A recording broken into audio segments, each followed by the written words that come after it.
I'm Nishanti. Hi, I'm Rianne. We are the founders of Beleaf & Co. and we believe in trade over aid. South Africa is the birthplace of the idea. Living in Cape Town, originating from Sri Lanka, we felt a strong need to connect South and South. We are connecting farmers with end consumers and launched the pure organic tea range. Raw materials are produced in the South and profits are made in the North. We visited a lot of countries and farms, and whilst our visits, we discovered a lot of issues within the industry.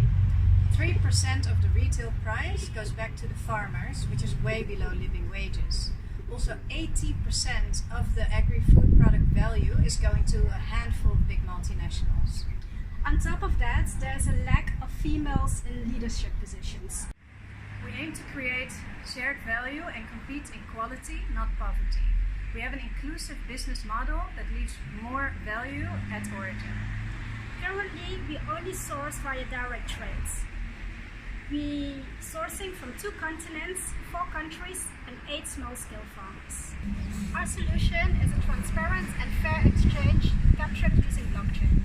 Hereby we focus on people, planet and profit. In other words, direct trade, carbon insights, fair pay and gender equality. Blockchain technology enables small-scale farmers to participate on the global market.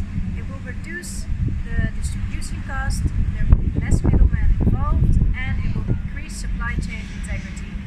We create a shared responsibility from farm to table. In this way, the end consumer can make a conscious buyer decision. We are excited, our partner farms are excited, and we hope you are excited too.